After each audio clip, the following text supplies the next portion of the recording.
নমস্কার বন্ধুরা, আমার চ্যানেলে আপনাদের স্বাগত।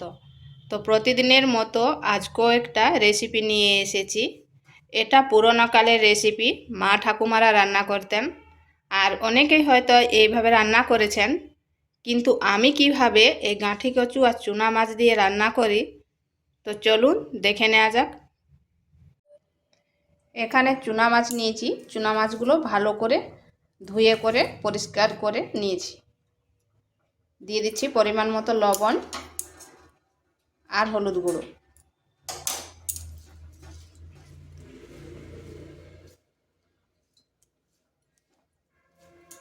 মিশিয়ে নিলাম। কড়াইয়ে দিয়ে দিচ্ছি তেল।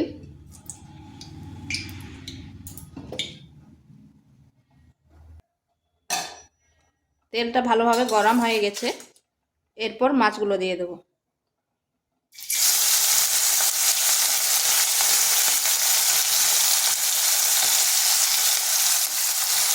মাছগুলো ভালো করে ভেজে নিচ্ছি।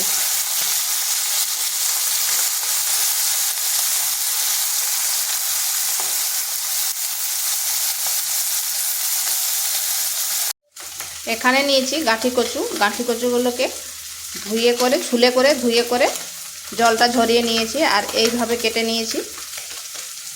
এটাকে নুন মাখিয়ে কিছুক্ষণ রেখে দেব, তাতে তার যে লালদারি ভাব আছে সেটা অনেকটাই কিন্তু বেরিয়ে যাবে।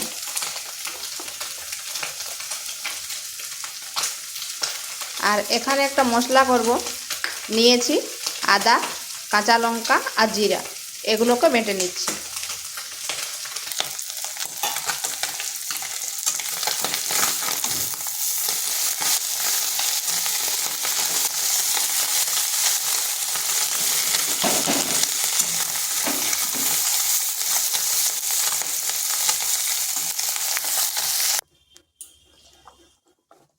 দেখুন এই কচু থেকে কতটা জল বেরিয়ে গেছে। এরপর এগুলো এইভাবে জলটা ঝরিয়ে ঝরিয়ে তুলে নেব। এদিকে মাছটাও ভাজা হয়ে গেছে, মাছটাকে তুলে নিচ্ছি।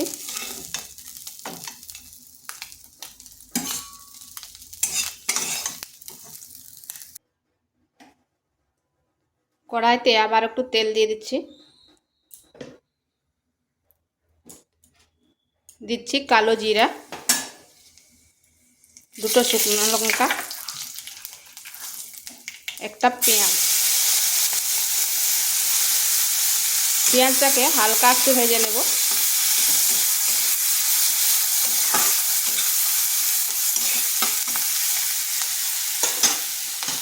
এরপর দিয়ে দেব জল ঝরিয়ে রাখা কচুগুলো।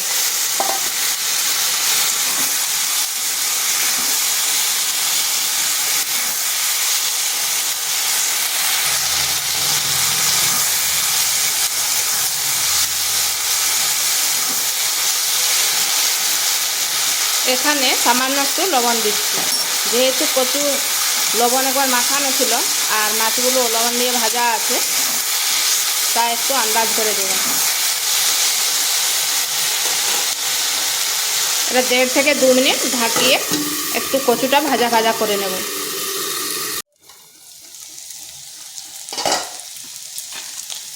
ঢাকাটা খুলে একবার নেড়ে দিয়েছিলাম আর কচুটা বেশ ভাজা ভাজা হয়ে গেছে।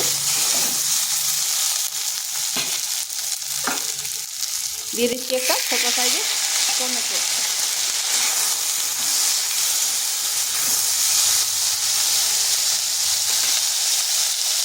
যে মশলাটা করে রেখেছিলাম সেই মশলাটা, হলুদ গুঁড়ো আর লঙ্কার গুঁড়ো। ঝালটা অবশ্যই নিজেদের আন্দাজ করে দেবেন। এরপর মশলার সাথে বেশ ভালো করে কষিয়ে নেব।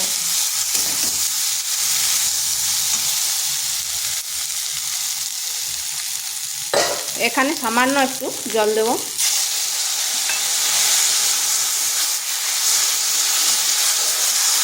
এইভাবে বেশ কিছুক্ষণ কষিয়ে নিতে হবে।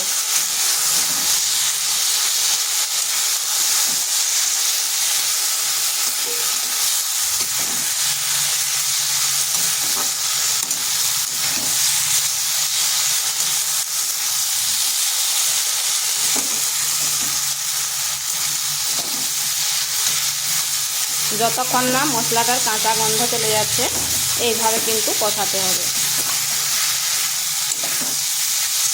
এখানে কচুর সাথে আপনারা আলুও দিতে পারেন, কিন্তু আমি এখানে আর আলু ব্যবহার করলাম না।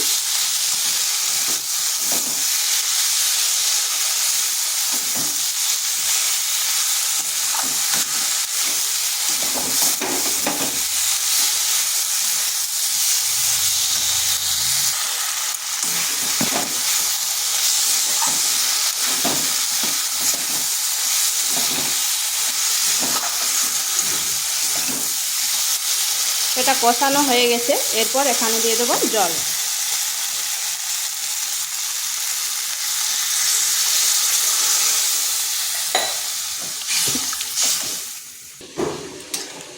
এটাকে ঢাকা দিয়ে 3 থেকে 4 মিনিট রেখে দেব।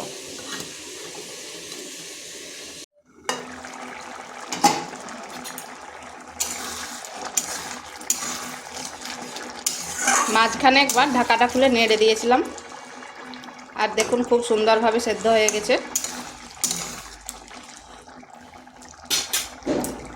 এরপর দিয়ে দেব মাছগুলো।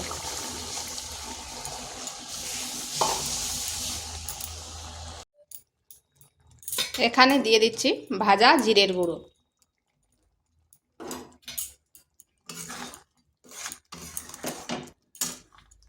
এই জিরের গুঁড়ো দিলে এর গন্ধটা কিন্তু দুর্দান্ত হয়, আর খেতেও দারুণ লাগে। তো এটাকে আর বেশি শুকনো করব নি, ঠান্ডা হয়ে গেলে আর একটু শুকনো হয়ে যাবে। তো এইভাবে একবার গাঁঠি কচু আর চুনা মাছ দিয়ে রান্না করে দেখতে পারেন, গরম গরম ভাতের সাথে খেতে দুর্দান্ত লাগে।